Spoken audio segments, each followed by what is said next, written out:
Cobra Kai ending all feuds was great, but it doomed Season 6. After 4 seasons of conflicts and disputes, Cobra Kai Season 5 has brought an end to all feuds. But what does that mean for Season 6? Cobra Kai Season 5 settled most of the show's disputes and concluded all of its feuds, and while that resulted in a delightful finale, it doomed a potential Cobra Kai Season 6. Although Cobra Kai Season 6 has yet to be renewed by Netflix, producers have voiced their will to continue telling stories of the world of Cobra Kai. Yet, despite setting up new plotlines for Cobra Kai Season 6, Cobra Kai Season 5 last episode is like a series finale, which produces a true challenge for Cobra Kai Season 6. Released less than a year after Season 4, Cobra Kai Season 5 did not waste any time and paid off all of the last season's setups right away. After losing the tournament to Cobra Kai, Daniel LaRusso found himself desperate in the fight against Terry Silver, with the Karate Kid 3 enemy reminding fans of how efficiently he can get into LaRusso's head.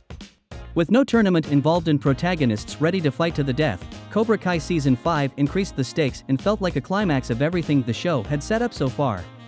Cobra Kai Season 5 was bigger than all previous seasons, not just considering the number of protagonists, but also in terms of battle sequences and how many storylines it tackled, giving a real problem for Cobra Kai Season 6. The absence of a tournament allowed Cobra Kai Season 5 to examine different places of the show all at once, and the outcome was a season that tied up most of the show's loose ends. Some of Cobra Kai's oldest narrative tricks were starting to become redundant as of Season 4, including but not restricted to the constant feuds, love triangles, and the dynamic between Daniel LaRusso and Johnny Lawrence. Cobra Kai Season 5 was conscious of that issue, and it devoted most of its runtime to fixing it. Yet, while putting an end to all feuds improves the protagonists and the show as a whole, it puts Cobra Kai in an almost unthinkable situation: how to create any conflict when everything appears to have been wrapped up. Cobra Kai is built on conflicts. The very nature of a sports show meant that Cobra Kai would set up feuds among its best fighters connected with the personal conflicts that the Karate Kid movies did so well. The feud between Daniel LaRusso and Johnny Lawrence performed as the starting point for Cobra Kai Season 1, and it has set the tone of the show ever since. Johnny and Daniel's rivalry quickly involved the original Cobra Kai protagonists, and it did not take long before Miguel and Robbie became rivals of their own. The following Cobra Kai seasons not only carried Miguel and Robbie's feud with the school fight and Miguel's wound, but it also created new confrontations. Sam and Tori, Hawk and Dimitri, and lately, Kenny and Anthony have all observed the same path Johnny and Daniel did almost 40 years ago, and not even the All Valley was enough to resolve their differences. Despite the functions of enemies like John Kreese and Terry Silver, it was in those emotional disputes that Cobra Kai was built, meaning fixing those strains would have logically been the function given to Cobra Kai in Season 6 to end the series. After a no-points fight that could have ended poorly, Cobra Kai Season 5 saw Robbie and Miguel ready to find common ground and become buddies for the first time since the beginning of Cobra Kai. Sam and Tori have also put their feud aside to assist each other at the end of Cobra Kai Season 5, and even the decade-old banter between Daniel and Johnny appears to be gone. After 4 seasons in which an often silly quarrel followed every longing for a ceasefire between protagonists like Daniel and Johnny, Cobra Kai Season 5 saw its protagonists mature and admit they could have been buddies all this time.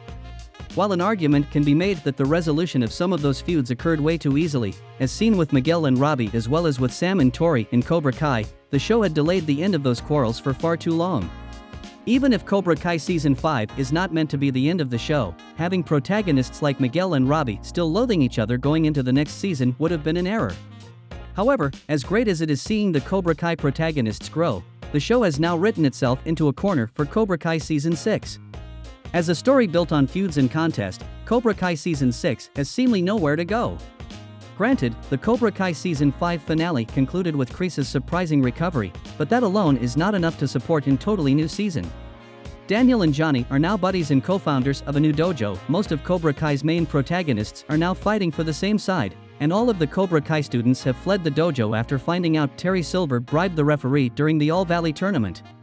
In other words, most of the likely storylines Cobra Kai Season 6 could explore have been resolved during the Season 5 finale. Cobra Kai Season 6 could challenge that happy ending by creating new disputes among its main protagonists, but that would feel like a regression, particularly for Johnny and Daniel.